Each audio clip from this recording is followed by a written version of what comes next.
Good morning, evening, afternoon, or whatever time you're watching this video. Although hopefully you're watching it after class like you're supposed to, but putting that aside, today our goal is to come up with an equation of motion for an object moving with a constant velocity. What we talked about at the very beginning of this class was that in physics, we're going to try and predict natural phenomena.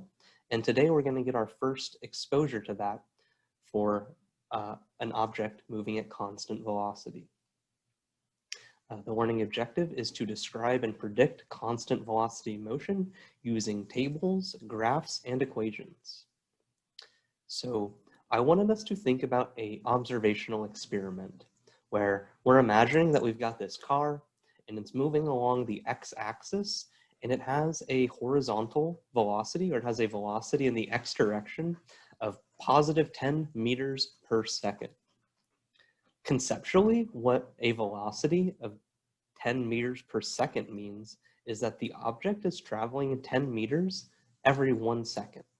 So that means that after 1 second of time has passed, so we're assuming the object is starting at the origin at time 0. So it has the initial position of 0 at time 0. And then this subscript is just letting you know that this is the position at time 0. So we're starting at 0, and then 1 second later, we've moved 10 meters. 2 seconds later, we've moved 20 meters. 3 seconds later, we've moved 30 meters. And you can see that that pattern continues on in that fashion, so long as the velocity remains constant. What we're observing there is that the position is what we would call a function of time. That is, that the position is changing only as time changes. If you stop time, then the position stops changing. But as time moves forward, the position will move forward as well. So the position depends on time, or the position is a function of time. And the relationship looks linear in the sense that by doubling the time, we doubled the position. By tripling the time, we tripled the position. You could imagine that if you went to 10 seconds later, that if you multiplied the time, if you had 10 seconds of time, that you would get 10 times more, 10 times further. So that's an interesting thing to recognize. It almost seems like the time, any time t, is going to give you 10 times, your position is going to be 10 times whatever your time value is. So by taking these position values and these time values and plotting them in this table, we're kind of revealing a pattern. And what we're going to do next is we're just going to take this data and we're going to graph it on a graph. So this is a graph of position versus time. So that means that the position is along the vertical axis.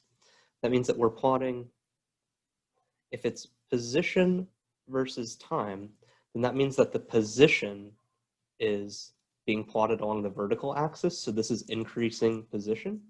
And then the time is being plotted along the horizontal axis. So this is increasing time. And it's important to recognize that this is a graph of your position versus time. This is not a motion diagram. So in other words, this graph is representing that car moving in a straight line to the right at 10 meters per second. The car is not going up a hill. It's not going at an angle. These dots in the graph don't represent the path of the object. These are coordinates that tell you at a specific time, where was the object along the axis, right? This is the axis that the car is moving along. And after 1 second, the car was at a position of 10 meters. After 2 seconds, the car was at a position of 20 meters. After 3 seconds, the car was at a position of 30 meters, right? So this is your position along the axis. And we're just graphing the position values with time on this chart. So if you look at this data, the first thing to recognize is that that data looks awfully linear. It's almost like if you could draw a really nice straight line through all those points, and that was actually pretty good. It's that you could see that that's a line. And so if you have taken some algebra, we all hopefully know the equation of a line, right? The equation of a line is at least in the US, this is how we write it. In other countries, they actually talk about this equation differently. But in the US, we think of a line linear equations as being y equals mx plus b, where what we're used to is y. When we talk about this in math class, let me just draw a quick graph if we're in our math class. If you're in a math class and you've got the graph of a line, then you're plotting y along the vertical and you're plotting x along the horizontal. And this y and x are just basically arbitrary variables. So we're graphing the same way. It's just that we need to recognize what's along the vertical is the position of our object, and what's along the horizontal is our time in seconds.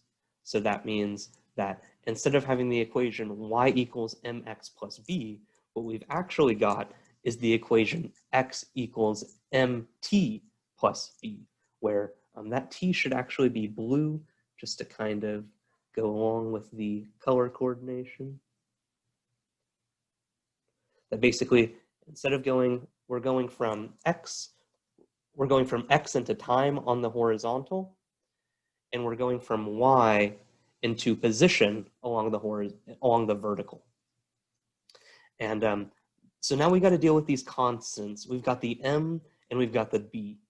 Taking b first, when you're talking about this linear equation, b represents what? It represents the y-intercept. So like if we're going back to our math land, if that's where our line intersects the y-axis, then the b is your y-intercept. It's the value of y when your x value is 0. So on our graph, the b value represents the same thing in terms of where it's located on the graph, and that it represents where your object is intersecting the vertical axis. Sorry, where your graph is intersecting the vertical axis. And in this case, because it's a position value, it's where we're intersecting the position axis, and that means that the y-intercept is actually representing the value of your position when time is equal to 0. When time is equal to 0, your graph will be somewhere along the position axis, and wherever your object is located on the position axis at time 0 is your initial position. So whenever we're doing these graphs, the b value is represented by the initial position. So we're just recognizing that instead of b, when we're talking about a position time graph, that the vertical intercept is your initial position. And then we've got one more thing to talk about, and that's this m. And you guys all remember that m is the slope of the graph. So what the slope is like the rise over run. So like if I take this point and I take this point, and I want to know the slope of this line, my slope, which we use the symbol m, is the rise over run, which is also, you can think of it as the change in, if you're in math class, it's the change in y over the change in x.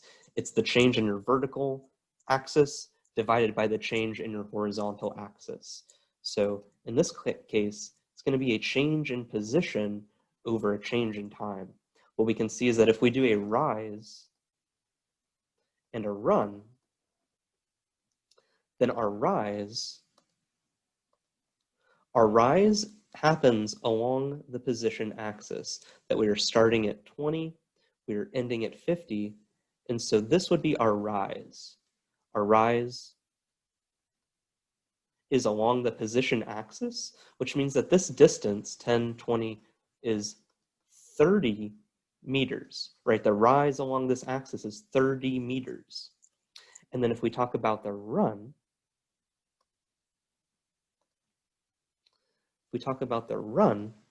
then we are starting at 2 seconds and we're ending up at 5 seconds. So that's the run. And we're going through we're going through 3 seconds of time along the run. So we've got a rise of 30 meters, and we've got a run of 3 seconds.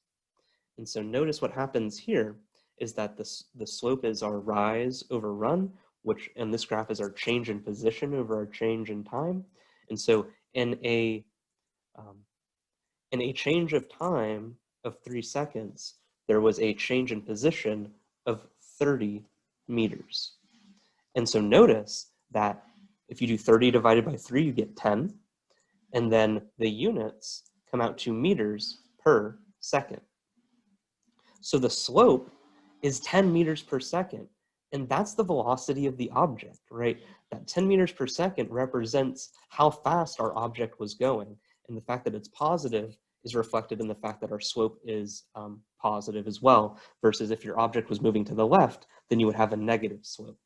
So what we just recognized is that on the graph, the slope is the rise over run, which is on this graph is the change in position divided by the change in time. And that's represented by the velocity of the object. So the big takeaways is that the slope of this position time graph is represented by the velocity of the object, and that the vertical intercept on the graph tells you about the initial position of the object. It tells you about where the object is located at time t equals 0. And knowing this information, we have basically constructed an equation that tells us about the position at any time t. As long as that object is moving at constant velocity, we can use this equation to find any time value along any corresponding time and position value that falls along this line. And that means that we can predict what's going to happen in the future in 15 seconds, in 30 seconds, in 3.14159 seconds. We can figure out what the position is going to be at any later time. And that's basically what we've just come up with. If you take all of the information that was in that, that we had, what we found out was that the final position, which is x, is equal to, and if I rearrange the terms, the final position is equal to the initial position plus our constant velocity in the x direction times however much time has passed.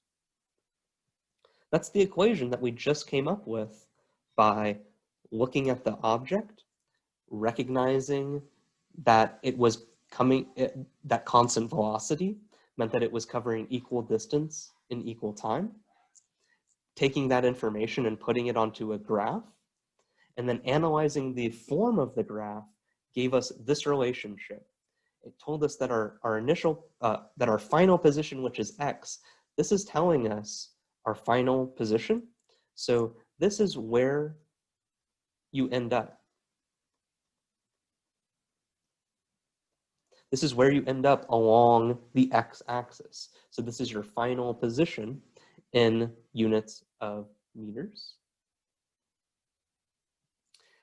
This is where you started. This is your initial position, which is where you started along the x-axis. It's also measured in units of meters.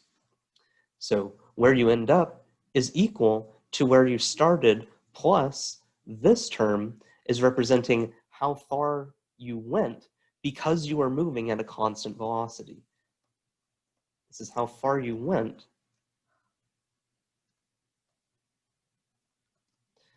because you had a constant velocity, because you were moving at a constant velocity.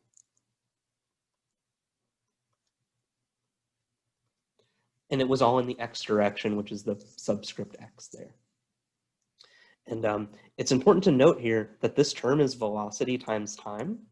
So if we think about the units of that term, the velocity has units of meters per second, and the t has units of seconds. Excuse me. So what happens with these units is that the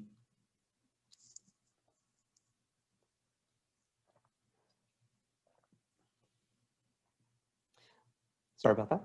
What happens with these units is that the seconds on the bottom cancel with the seconds on the top. So this term, or this term in the equation, the velocity times time, it ends up overall with units of meters. And that's something that's really important with equations in physics, is that just like whenever you, what the equation sign means is that the number on the left equals whatever number is on the right. When we have numbers with units, we have to recognize that this equation sign also has to mean that the units are the same. It means that whatever units I have on the left have to be equal to whatever units I have on the right.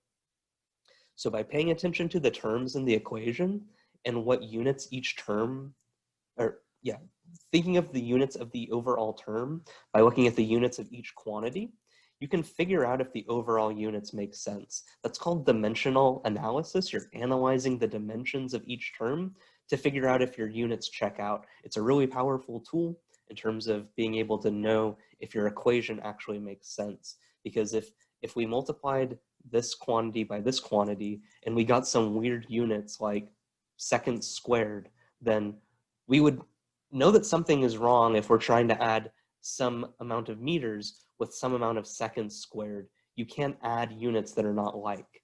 You can only add meters with meters. You can't add meters with seconds. You can do units dividing, but you can't add different units. So that's something to think about in terms of looking at equations and seeing if they, if the quantities in the equations actually mean what they should mean. So this term has units of meters, which checks out with the overall terms in the equation, and it's representing basically how far we moved because we had that constant velocity.